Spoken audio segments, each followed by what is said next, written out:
It's really good to see you, and we're all going to learn such a lot this morning, both as individuals and collectively.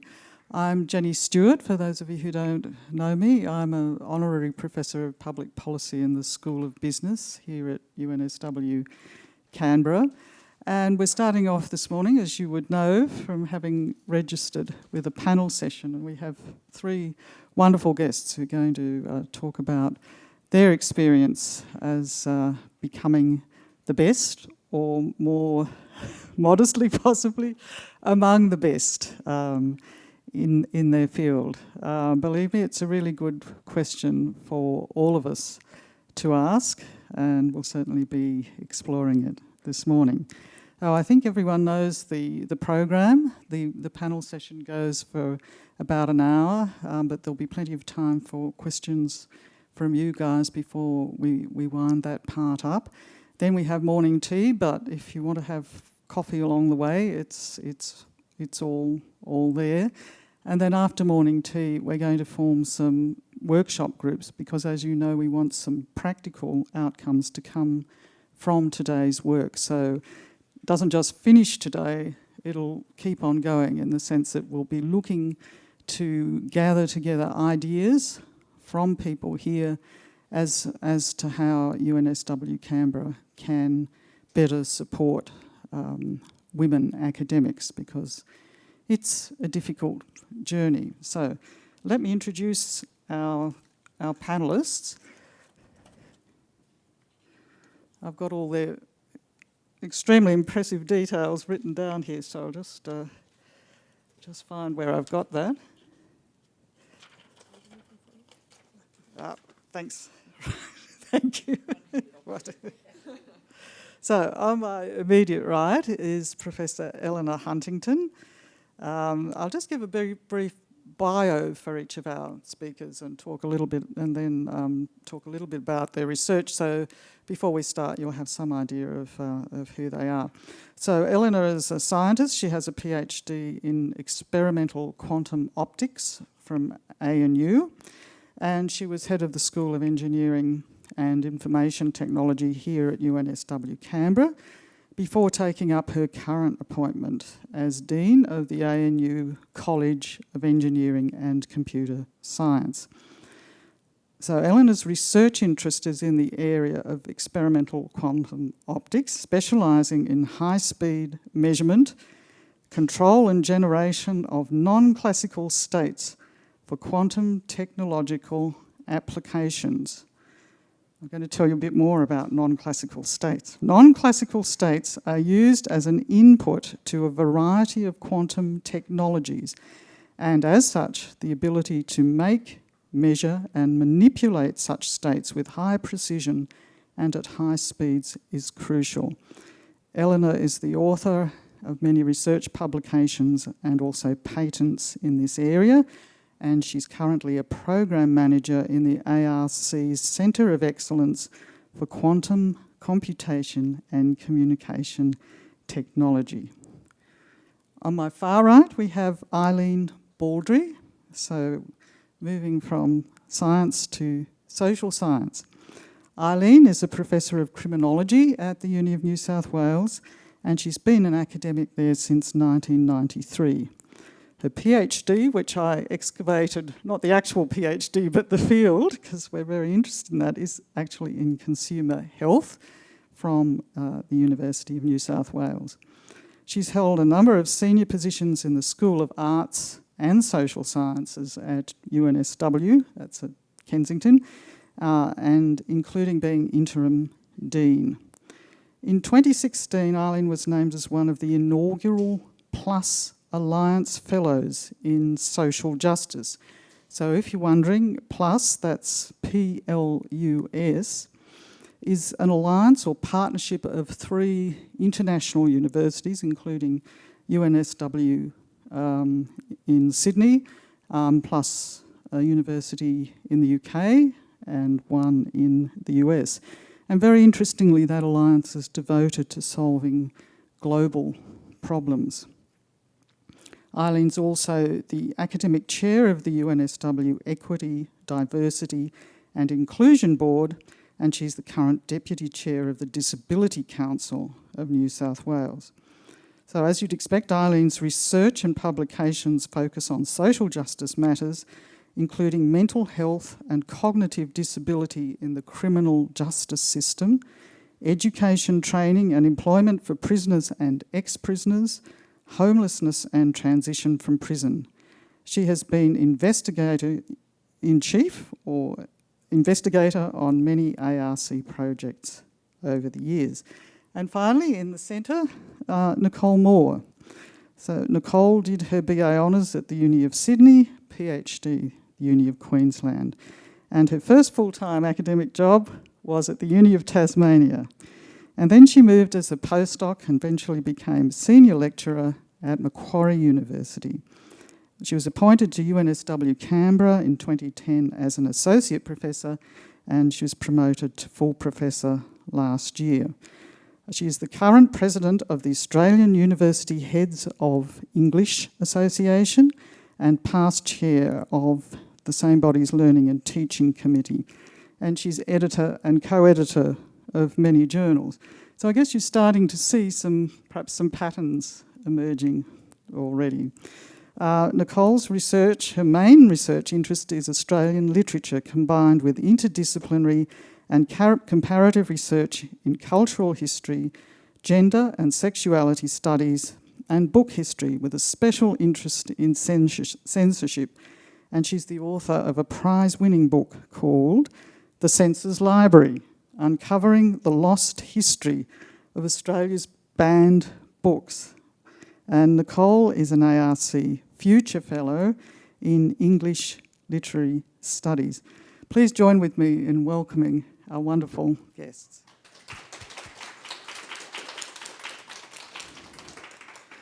So I have some questions here, and I'm going to pose them without more ado. So I want to start right at the nub of the matter. You're all the best or among the best in your field. How do you react to that description? Could I start with you, Eileen? Does that work? Yes, excellent. Yeah.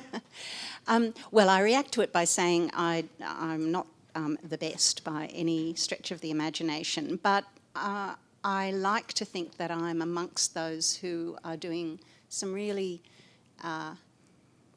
cutting-edge work in the areas that I work in. And that is my definition of being among the best. So whether or not I am, I guess, acknowledged is neither here nor there in a way.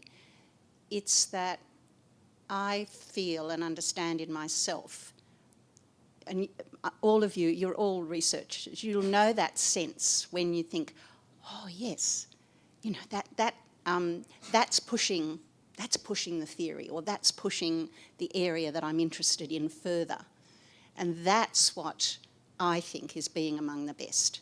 So I think you can be an early career researcher and you can be not have a huge number of publications, but you can be among the best in that the work that you're doing is pushing forward, is opening up new ideas, is building new knowledge, is making, and for me, very much so, it's making a difference in the areas that I'm involved in. So that also is a part of my idea of being among the best people in the area, so that it's not just scholarly among the best, it's among the best in helping change policy, working, making the work that I do, and I'll say one more thing in a minute, making the work that I do relevant to people that are in the areas that I work in my case, Indigenous Australians, women, young people in the criminal justice system, people with disability.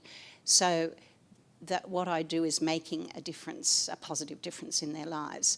And then the other thing for me in the work that I do, it's very much about being a good leader and team player, because the sort of work that I do is not individual, it's team work. And therefore, that's very much an important part of being among the best, that you know how to build a team, you know how to support your team members, you know how to help people move into PhD students, move into postdocs, move into the sort of work that they want to do.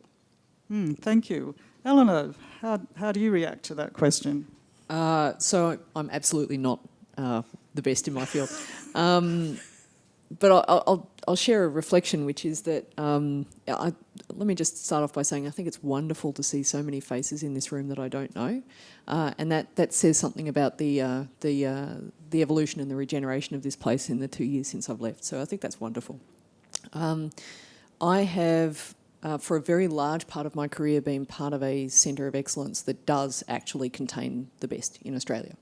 And that has been a very powerful influence on my career, because what it's meant is that I've always been constructively challenged to look around and see what the best actually looks like.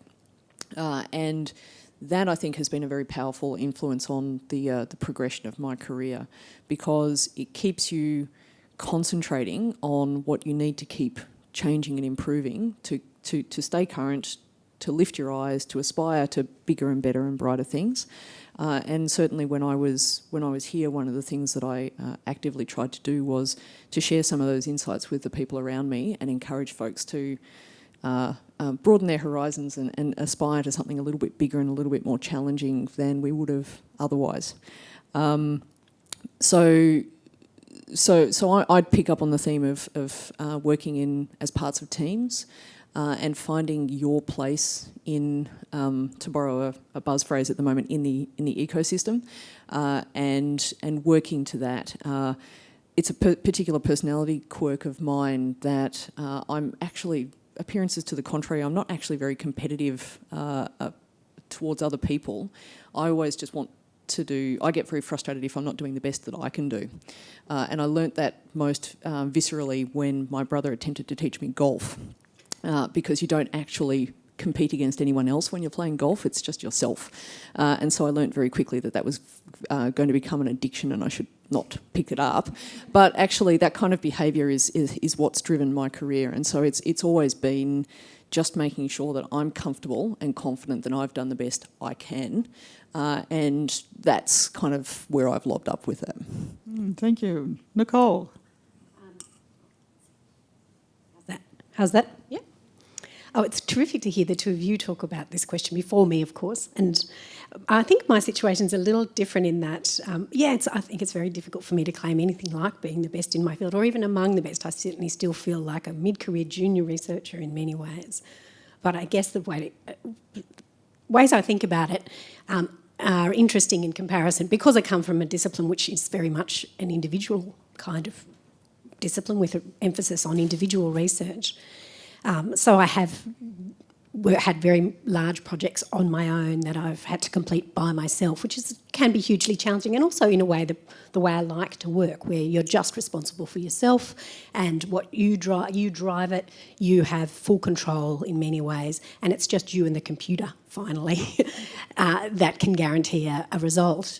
But I do have a sense that is also no way to measure the worth of your research. So I'm increasingly working to try and be what other people can talk of as a capacity builder, someone who works in a field that needs capacity building as well. So working in a quite specific field, which is Australian literature. And I think people who can claim to be best in their field usually work in really specific fields. So, the law of seamounts or something, where there's only a very specific thing that you can do, and perhaps you're the only person that ever does it. So I could say I'm the best in the field at Australian censorship history of the mid-20th century or something. It's about, as Eileen says, contributing in ways that you feel your research matters. I think that's a really crucial part of thinking about how to make worthwhile knowledge, to make knowledge that you see has an impact. Make knowledge that you know other people care about. Do projects that you know are going to matter in the long term. And choose projects that you deeply care about, that you can see have importance.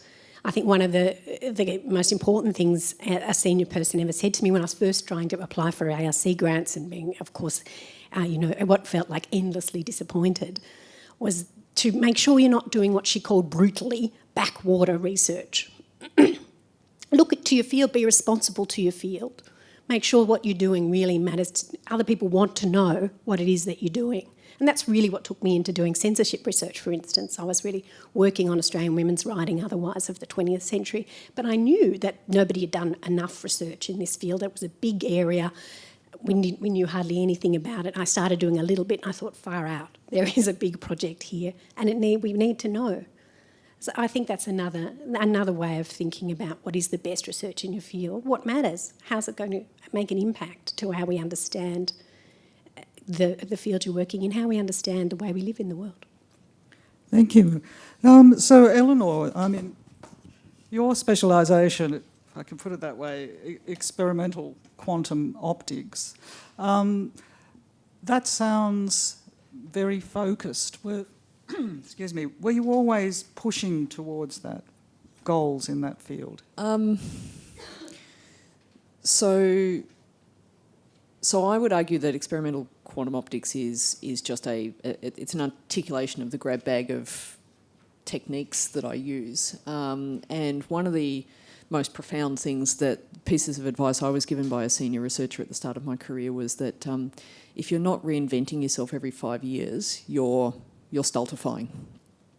So what that means is, the reason that I chose that grab bag phrase was because they're the tools and techniques, but over the years I have been applying them to progressively different problems. And what that means is that there has been, and there are some enduring themes in terms of the skills and capabilities and insights that I bring to particular problems. But over the years, I've tackled all sorts of things like my PhD involved building ultra-stable lasers that were going to be used in the detectors that have just hit the news about detecting gravitational waves. So my PhD is an on switch on a laser these days. After that, I started building space-hardened lasers. Then I started going into the weird and wacky world of quantum information and started building, but made use of the insights and skills that I brought from my earlier work to solve different problems. And so over the years, I've just kind of accumulated a broader and broader base of insights and skills. And I mean, one of the advantages of getting older is that that until you start losing memory, those things start accumulate, and so you can actually tackle a weird and broad range of problems, and it means that you have a greater insight into places where you might be able to find some interesting challenges that the rest of your discipline care about. And I agree, I think that's a really, really important thing, which is to keep making sure that people care about the work that you're doing. If people talk about citation metrics and all sorts of stuff, but they're a poor proxy for the thing that actually matters, which is, do people care about the work you're doing? So kind of, I'm only sideways answering the question, but the sorts of, one of the things that I always challenge people when I'm mentoring them is I say, well, so what would make somebody from around the world want to pick up the phone and consult with you about a particular research question? And if you can answer that, then you know what your skill base is. And that then allows you to identify interesting places to go. Thank you. Eileen, so I guess be fair to say you're perhaps the most broadly based of our three panellists. So I'm also the oldest, so that probably adds, gives some something to that. Perhaps it might be helpful to know that I don't know about you, Jenny, but I'm like, I think, a number of women of my generation who went into academia. This is my third job. So I didn't come into academia until my 40s. And I had done a number of other things before I came back and did a PhD. So it's often a very different trajectory today. because we have pathways for women. It was reasonably unusual when I finished my undergraduate work to stay on and do a PhD. It's what the boys did. And not that there was ever an absolute no, you can't or you shouldn't, but it was just one of those social expectations. And so that, in a sense, gave me already a very broad base. Once I came into academia, I already had a much broader base. I'd been a teacher, I'd done research in curriculum, I'd done social research with the ABC. There were a whole range of things that I'd been doing as well as having kids. And so that coming into academia in midlife was probably a quite different experience to what many younger women today experience. So I came in with a range of things which kind of weren't special about anything. And so I then had a sense of I didn't really know what I was going to focus on. And as you heard, my PhD is in an area I don't work in at all, although PhDs, in my view, are just, they are research training. They teach you how to research and teach you how to focus on one thing and try and become the expert in it. And in a sense, it almost doesn't matter what it is unless you're in an area that you need, like, where you're at cutting edge science. But if you're in social sciences, as long as you learn the bases of research method, that can be applied in a whole range of areas. So I was fortunate in that I did a PhD in which I had to get up to speed on a range of social science methods. But the thing which propelled me into criminal justice was happenstance. I was asked to do some research with the person who was the head of school at the time, Professor Tony Vinson, going into a prison and interviewing someone. And I couldn't get out after that. It was somehow extraordinarily compelling that here was an area in which social justice and justice was not being met for a whole range of reasons, both for victims and offenders, so to speak. But that really then has pushed me forward in that area for almost 30 years. But as well as that, I did work overseas. I taught overseas for some years before I sort of came back to Australia a long time ago, but in developing countries. And so I had a very strong sense of the importance of decolonising and the importance of social justice in social development and community development. And so I did some extra work in that to bring me up to speed on what was going on there. And so I won't go through all the sorts of things that I've sort of, like a snowball, I've been accreting things around me for some time.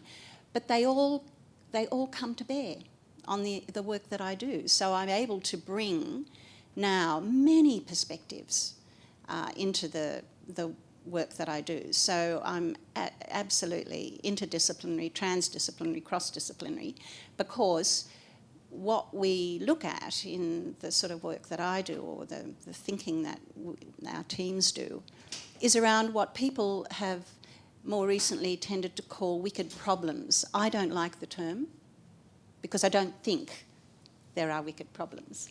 I think there are aspects of society that we build up to create a significant problem for particular people, and that we can tease those apart, but it has to be come at from a whole range of perspectives.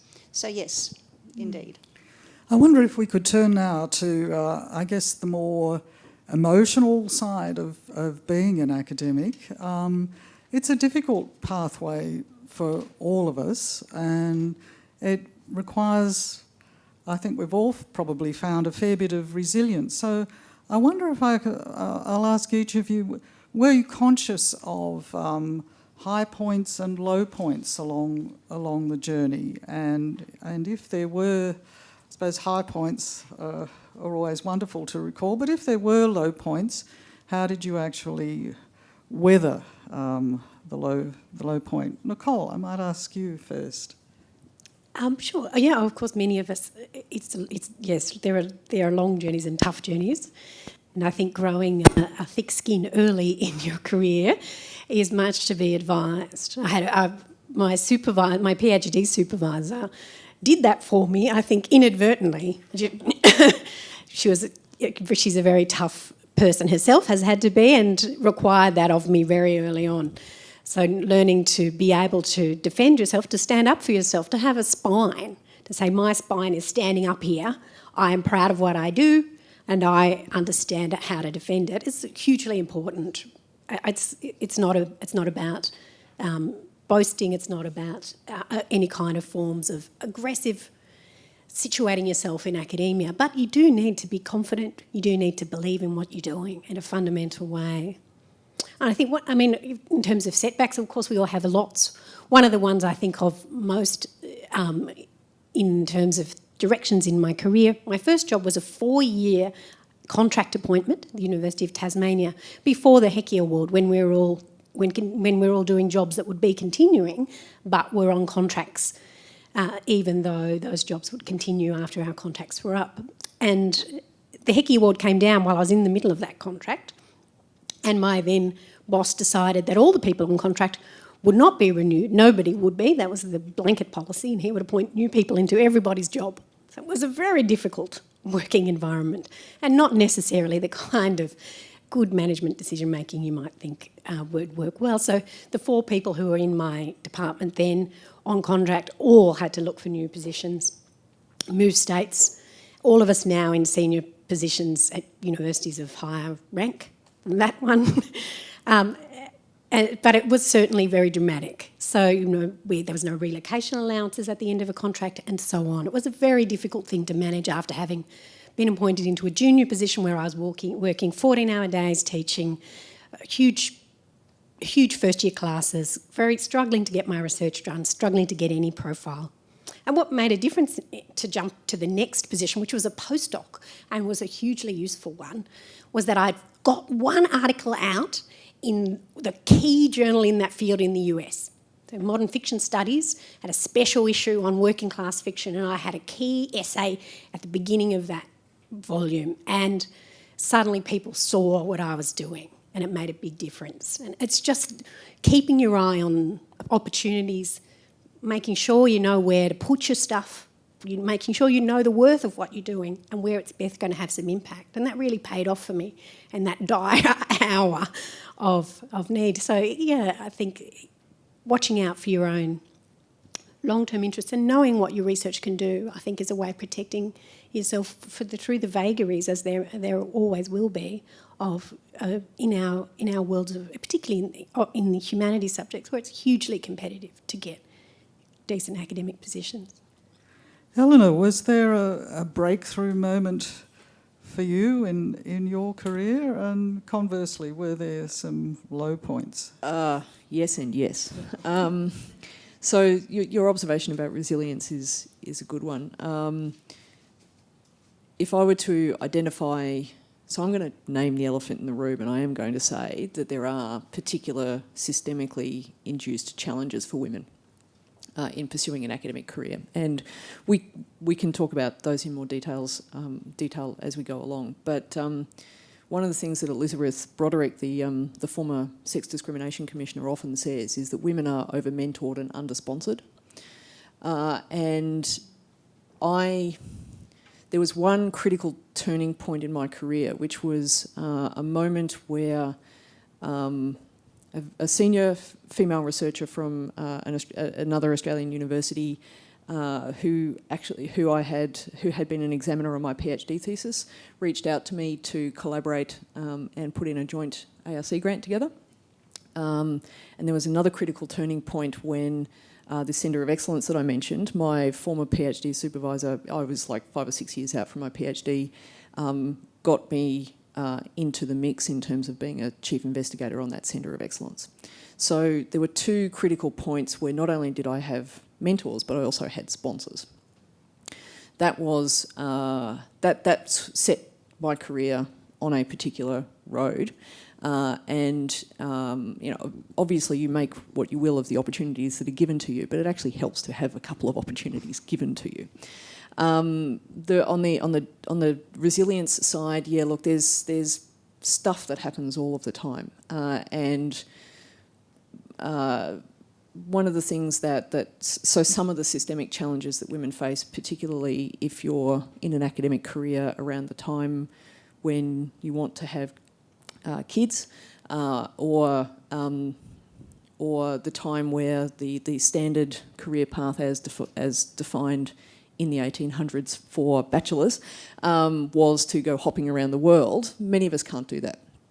And so you've got to think very carefully about, well, what is it that the career, what are the underlying things that people are expecting in terms of your personal and career development that these things manifest as normally, but how would you demonstrate the same things? How do you find ways to achieve the same growth, the same signals that you're doing the things that you need to do, and mount an argument that says that that's equivalent. There are all sorts of setbacks all of the time. The defining characteristic of an academic, I think, is a long-term academic is resilience. Yeah, you need to learn a thick skin. You need to have a strong internal compass about why you're there, what you're doing it for, what's your motivation. And I have always found that it's really important that that's an internal motivation. If you're chasing around external things, they change all of the time, and so you just go mad if you do that. So that helps with the resilience side as well, I think. In a sort of academic scientific sense, no, there's never been any particular single breakthrough. It's been an accumulation of stuff. And I would argue that that's been my career as well. Eileen, would you describe your career as being more of an incremental one? Or? Yes, I certainly would. But maybe I'll sort of add to, I've had some of the same experiences as my colleagues, but maybe I'll add some other things to that about what have been real bumps or real barriers. So I'd like to pick up on your point about systems in universities, particularly the GO8 group of universities. It's why I'm the academic lead now on equity, diversity and inclusion, because there are huge both conscious systems and massive unconscious bias against women and against people of diversity, against people of colour, against people with disability, against people from different sexual backgrounds. There are a range of things that, as you so nicely put it, sort of the mid-1800s university just, is not even on the page. So just some comments about really important things that didn't necessarily happen for me, although I haven't had any massive barriers, because I've always been very fortunate in being in a very positive school. The school groups that I've been in universities have been positive and supportive, but flexible work arrangements are absolutely crucial at various points, particularly of women's lives, of men's lives as well, but particularly of women's lives. Two of my children, my now middle-aged children, one was born with quite a number of disabilities and continues to have those disabilities, and another, I have three, another of my children developed quite significant schizophrenia in her late teenage years. Now, that meant that, so I already had my children when I started to do my PhD and came into academia. That required significant input, and I was by then a single parent. These disabilities helped sort of create difficulties in our marriage. So I had to manage looking after or supporting a child with quite significant disability with my parents' help, their grandparents, but basically myself. And so if I had not had a job in which I could try to manipulate my time. Now, the one thing I couldn't manipulate, of course, was classes. So when classes were on, I had to be there. But we are terribly fortunate in being in a sector where you can often manipulate time so that I could leave early or arrive late, as long as it wasn't a class that I was giving. But that had to be negotiated, of course, with the head of school. And as I say, I had an extremely supportive head of school. In the position I'm in now, I am getting emails regularly from women at UNSW in Kensington anyway, saying, look, I know that it's in the EB, the Enterprise Agreement, that we should have flexible work arrangements that should be able to be negotiated, but my head of school won't do it. And this is particularly the case for professional and staff, and for perhaps people who are early career researchers who are expected to be there in the lab every day, or they're doing work on campus. So that's the first thing, and it might be something that people might like to talk about, and I'd really love to hear any thoughts people have, because one of my jobs is now to try to help change and improve the policies of the university around that and many other things. So that was a real challenge, and continued to be a challenge for a very long time. It's not as much a challenge now, but it certainly has been a challenge. And as you said, that meant I could not go overseas. I just could not do that. Travelling, developing networks. Thank God for the internet and for email. When in the mid-90s we began to be really connected to the rest of the world, just made all the difference to someone like me. So I think we have to be aware that sometimes men, but far more often women, have those kind of challenges that mean that you don't have on your CV, yes, I've got I've got a partner research and I'm a visiting fellow at Harvard or Cambridge or wherever. For me, that just wasn't possible. Now, that made a difference to my CV. So I had to be very firm and very, I won't say aggressive, but I had to really put myself forward in arguing that there were mitigating circumstances which meant that my CV, when I was going for promotions, didn't necessarily look like the next person's CV. And I was able to make those arguments, but they weren't at the time built in to the policies and the systems for promotion. That really made a big difference. And then I think a further thing which I found and have found to be barriers is the wretched, as you say, the ticks that you get for having this many articles in an A-star journal. Now I publish in what used to be, and we shouldn't call them A-star anymore because it's been done away with. But yes, I publish in A and A-star journals, but I also publish in journals which are really relevant to my area. Indigenous journals. So there's, for example, there's an Indigenous Law Bulletin, which so many people out in Indigenous legal areas read. It is not even mentioned. It doesn't earn a rating. But that's really important for me. And so I have argued, again, in my promotions, look, I may not, that may not be an A-star journal. But do you want to know how many people have read it and cited it? Because it's been really helpful for their practice. So this is moving into what I wish had been the case a long time ago, impact. So impact is going to move into being, in the next 5 to 10 years, we are going to have to prove impact.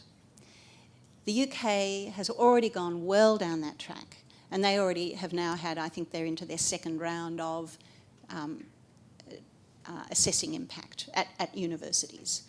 And so this is good for us because it widens the range.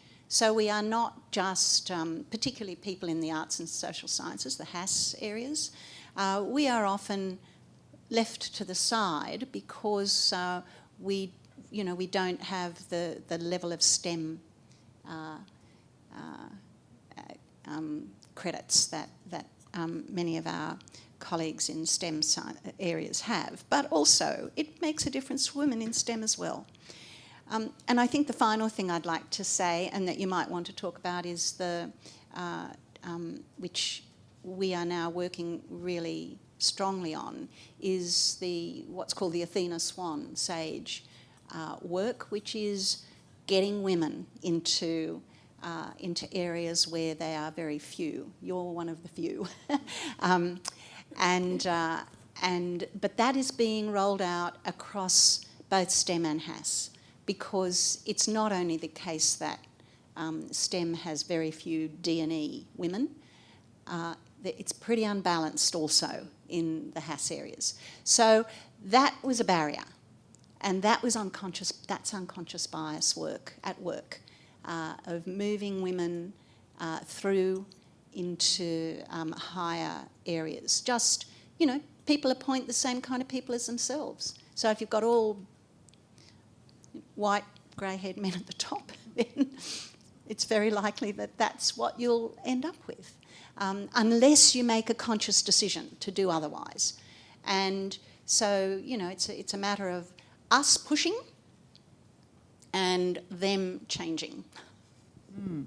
Thank you. Well, there's plenty of points there that we can pick up on in our workshop groups, and it was really interesting to hear you talk about the growing importance of impact and how, as researchers and I guess as women, we can think more creatively and specifically about that. So thank you for that. You mentioned networks, and just thinking about my own career, it was something I found very, very difficult, precisely because the key networks in the field I was interested in were kind of senior blokes from various parts of the world, and I just couldn't figure out how to kind of get accepted into that, and I still don't know how you do that. So perhaps we just have to wait for the whole scenario to change. But I'm just wondering if, Nicole, you might comment on. I certainly get the impression that in your field it's more of an individual effort, but I guess networks are still important, aren't they? Oh yes, very much so, and certainly the more work you do in a field and the more senior you are, the more important they are. So the boards that I sit on, the collaborative projects that I work on, some of them have been very large.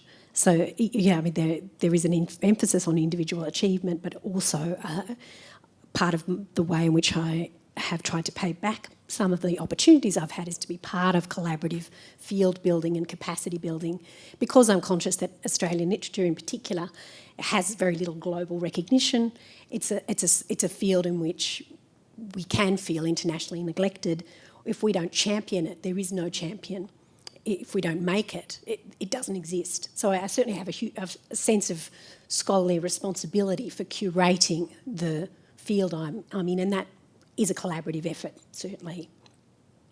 And as a sort of mid-career woman in that field, it can often be difficult to do the basic stuff of getting senior people to take you seriously. I mean, I'm sure all of you have been in that situation. One of them, I remember being introduced by my dean at Macquarie to a DVC who I hadn't met before. She just introduced me as, this is Nicole Moore from the English program, and he asked me how I was going with my PhD. I was a senior lecturer, and that was his first response, that, of course, this is what I would be doing. I'm sure that happens to many of you in... well, thankfully, my dean stepped in and explained, which was very useful of her. That was quite a useful step. But yeah, I was a little taken aback, but also you get used to it. You do have to stand up and say, I have authority. I know what I'm talking about. I can take up space here. And I think that can often be a difficult thing for many of us to do. Elanor, science, technology and engineering, the STEM fields, what about networks in that area? So to connect to senior researchers, you need a sponsor. That's the principal role of you need a senior sponsor for that. One of the things that nobody told me about when I was doing my PhD, and which took me quite a few years to recover from, and which again disproportionately impacts women, is the importance in my disciplines of cohort building. So the people that of your age who do their PhD around the same time as you, fellow postdocs about your age, they're all the people who in 10 years' time you will be ringing up to examine your PhD students' theses, to ask them to be referees on promotion applications, to collaborate with when you want to put a Centre of Excellence bid in, when you want to go and be a visiting fellow at Cambridge, all of that sort of stuff. Nobody explained that to me. And because I was one female face in a room of 50 people, I didn't want to go drinking beer with those boys, wasn't interested. And that took me years to recover from. And I've had to consciously rebuild that once I figured out how important that really was. So there's certainly some words there that we should follow up, I think. We've heard mentors, but also, perhaps more importantly, the importance of sponsors. And as Elanor just mentioned, cohort building as being an important thing to consider.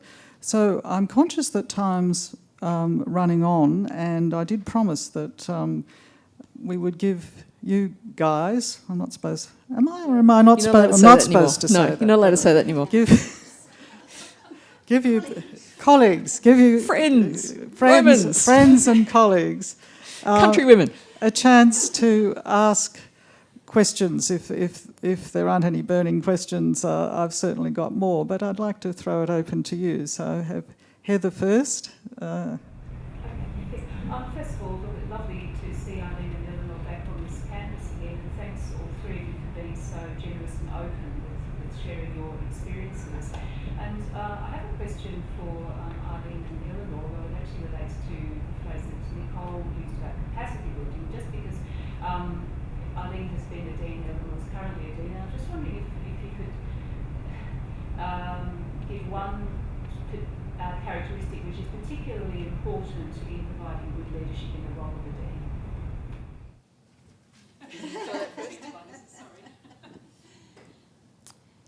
Well, there are many, Heather, but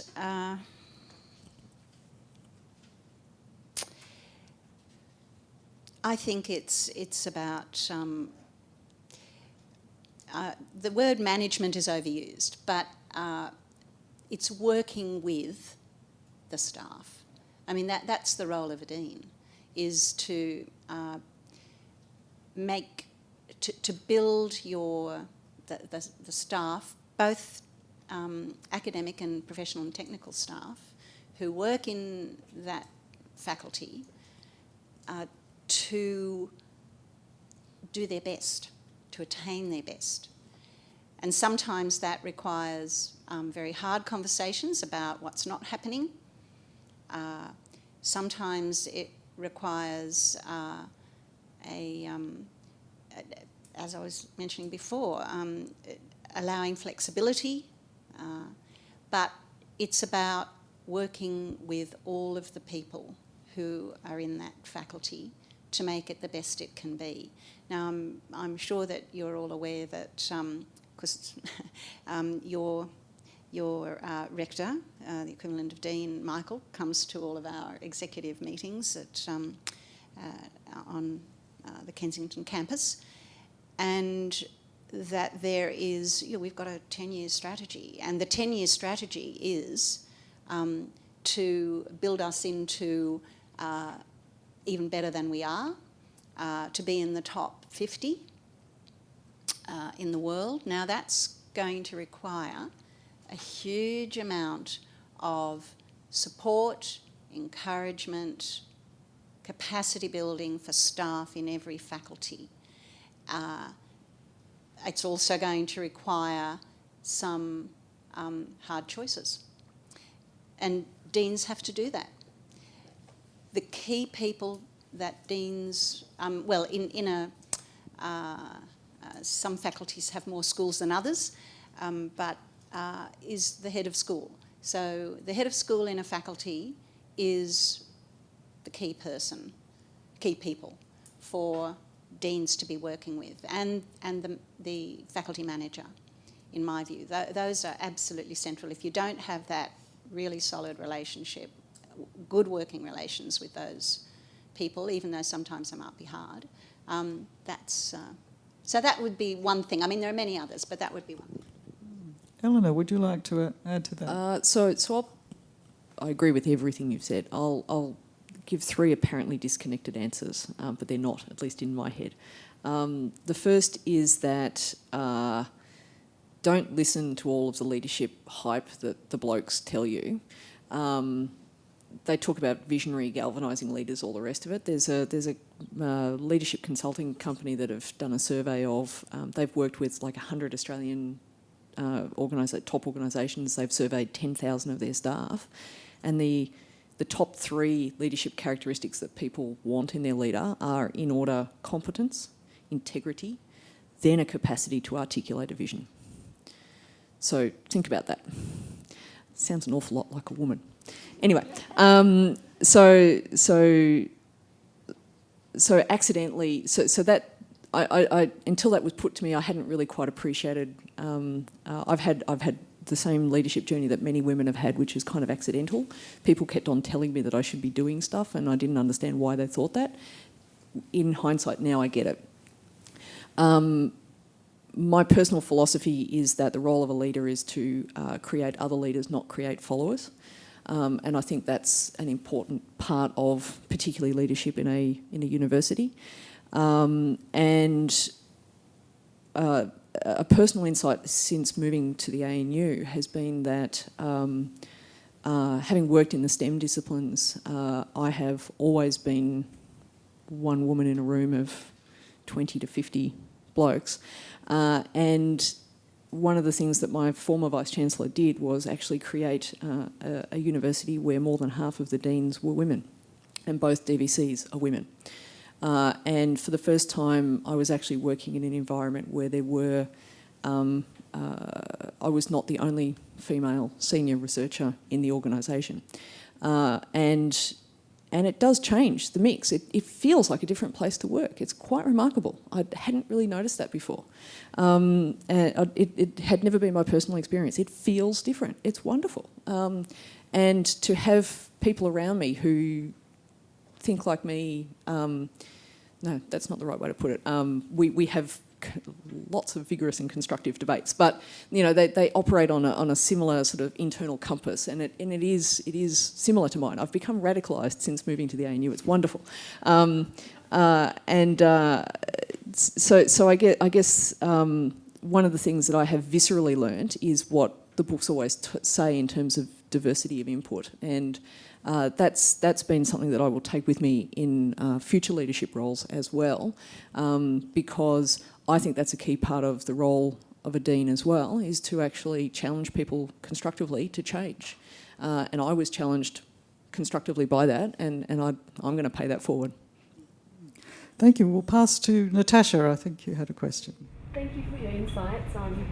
As a PhD candidate, I'm burning with questions about your experiences, and Eileen touched on this idea or mentality of publish or perish, and I'm really interested to know how prevalent you think this mentality is in the management of universities and among your own peers and cohort, and what you do, what strategies you use to balance the expectations of the job, the management, your KPIs, but also your expectations of yourself, having a good enough attitude, and balancing your life and your family and your friends, and what are your experiences in that realm of the of academia and the strategies you use?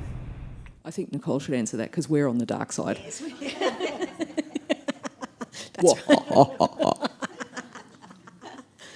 right. But of course, your question becomes everything. How do we balance everything? And it's such, it's just a small question. That's right. I mean, I was thinking about this morning, that I just had a week. Literally, what I did yesterday, I wrote 12 pages, and they were all referee reports. None of it was for me. None of it was my research. That, in fact, is what I've been doing for the last 3 weeks. And I am on a research fellowship. So notionally what I'm supposed to be doing is just one thing. Like, this is this magic time that nobody ever gets, where the only thing I'm supposed to do, one thing, the ASC is paying me full time to do this one thing. And I really struggle to get to that thing to the top of my priority list. And partly that's because I try to work collaboratively. I'm on boards, I run research databases, I assess for the ARC, and so on and so on. There are many other kinds of commitments that are committees that I sit on, and so on. And I referee for publishers, and that is being a responsible citizen. And I think this is something that women do much more significantly than men, and that we're required to do much more than men. It's much less acceptable for us to sit still and just do our one thing. We're not seen as contributing if that's what we do. And I really feel that as a pressure. And particularly, I think a lot of senior women on research positions can really struggle to say, no, just leave me alone to do what I need to do. It's very difficult to do that. So I find that everybody finds that a difficult juggle. At the same time, if I'm only just doing that one thing, as you know, as a PhD student, it can often be a difficult thing to just do one thing. Particularly when you've got a long-term, large project you're managing by yourself, which is often what happens in the humanities.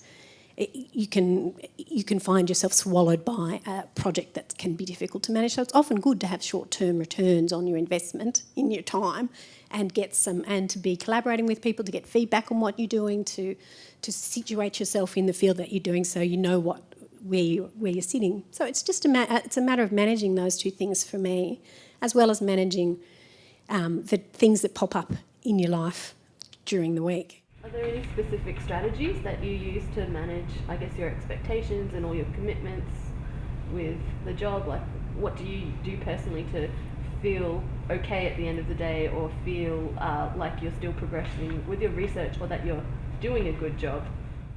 It can be really difficult. I think that's why I often trap myself into saying yes to too many things and doing smaller and projects that aren't about my research projects, because that's a way of measuring your achievement, where it's very difficult to measure your achievement when you're just working on this one thing for 4 years.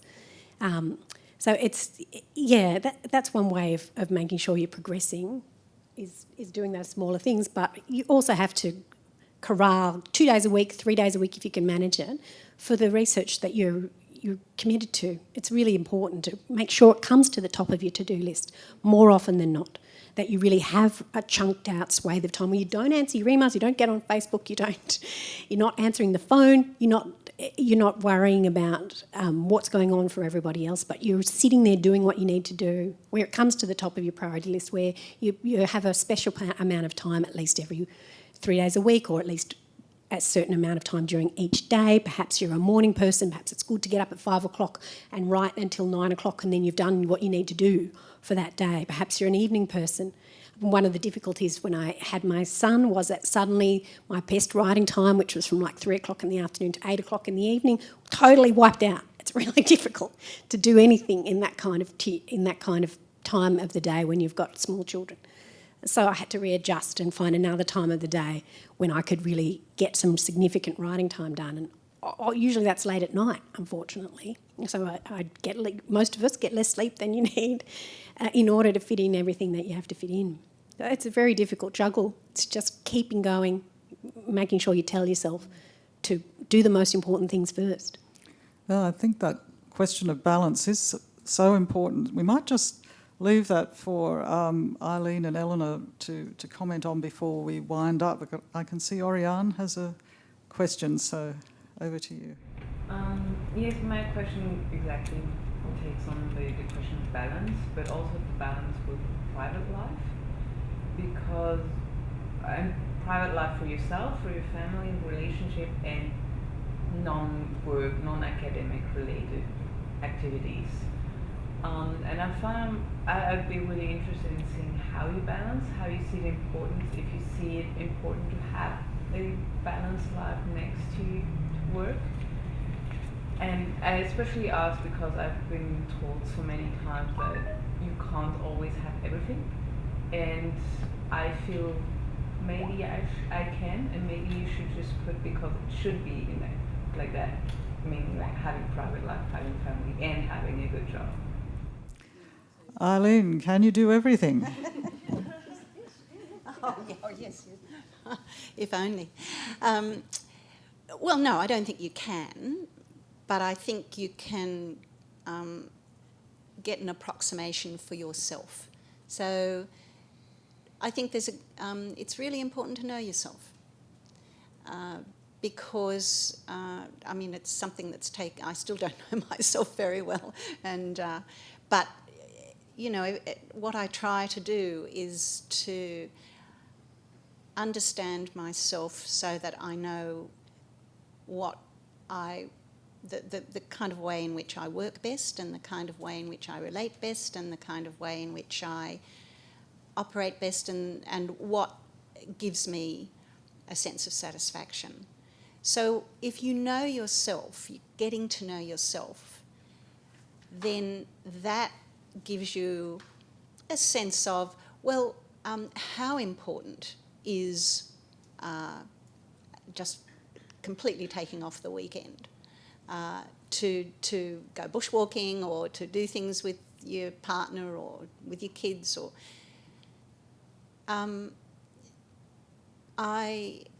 for myself, that was very much dictated by the stage of life I was in. So when my kids were younger,